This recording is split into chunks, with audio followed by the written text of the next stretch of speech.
Cameron Tinley, followed by Western Australia's popular author Stephen Wells. There are two wonderful speakers coming up. Two nice ladies have asked me to speak, and anyone else who wants to fit in the queue, we can possibly feature. That's three nice ladies. So, Cam Tinley, would you mind mounting the podium here? Now, you've heard from Dr. Judy Wilyman, who is the national expert on vaccines. Here is a man who is taking practical steps to make certain that there are no mandatory vaccines inflicted on us. Cameron Tinley! Thanks, Michael. Thanks, Phil. And thanks, everybody, for turning up. It's absolutely fantastic to see everyone. The reason I'm here is I'm running the... No? Oh, is that better? The No Mandatory Vaccination Party. This is the moment in history that was always going to come, and we're here now. We're 3 weeks short of 12 months into coronavirus, but that was always going to lead to this moment, and that is the mandatory vaccination. Now, the mandatory vaccination has 6 stages.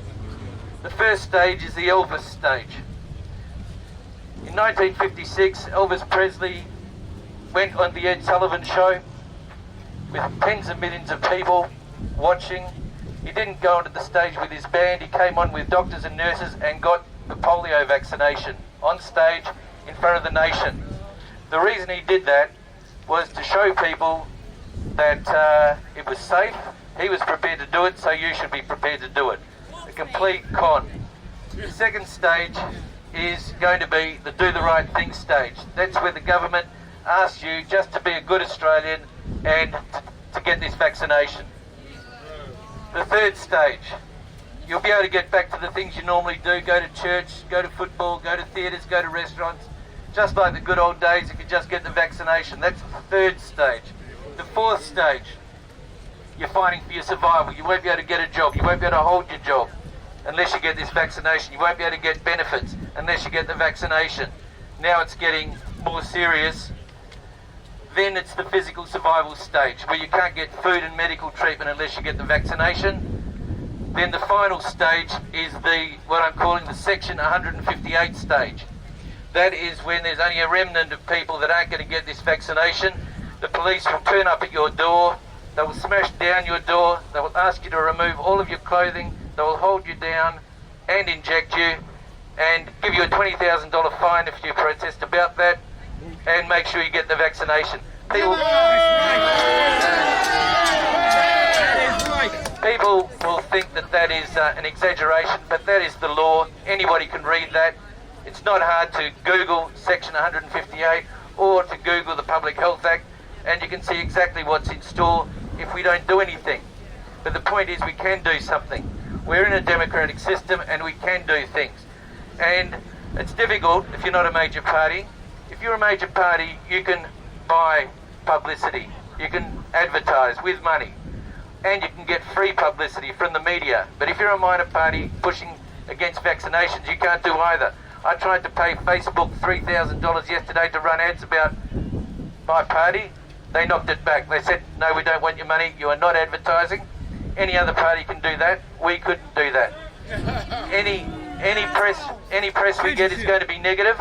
So the only way we're going to be able to do things is to be our own advertising. Yesterday was the biggest day we've ever had. We've had 2 big days with the No Mandatory Vaccination Party.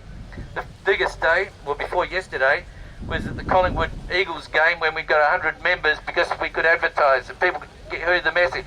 Yesterday we got more than that. We got 140 people join up yesterday, and the reason we got 140 people join up yesterday because Mark McGowan made the biggest error in his political life, and he doesn't even know it. He doesn't even know what he did. But he made the enormous mistake of saying that it would be mandatory for children in schools to be vaccinated. Not made my that announcement, and he's now, as a result of that, he's reached his high point. It's all downhill from here. And we need people to be candidates, we need people to be volunteers, and I gave a speech 6 weeks ago in front of Parliament House where I said that by the next election we would be as big as the Liberal or Labor Party, and we're still on track to do that. With 200 members in the last 2 days, We're on track to have 3,500 members, the same as Liberal and Labor, but we have to do the work. We can't rely on money, we've got to do the work, and if we do the work and show the public how serious we are about this, we will convince people, we'll get more and more numbers, will be, in the end, after the election, will be bigger than Liberal or Labor, but it's going to rely on people to put their hand up to be candidates, to do the work, to wear the gear we're ordering tomorrow on money that I'm not sure where it's going to come from, but we have to do whatever we can. So hopefully, because I'm relying on a bank card to do that at the moment. Now, that's all going to start tomorrow. I've got a table over near the bell tower. If people would like to join up, we've had 2 big days. We'd like to have as many members as we possibly can. We're going to make a big impact. They can't keep ignoring us if we have the numbers and if we've got signage, and they just cannot avoid us. So that's all I'd like to say. I'd like to thank everybody for turning up. Thank Michael for doing all of these things, and thank you all. Thank you very much.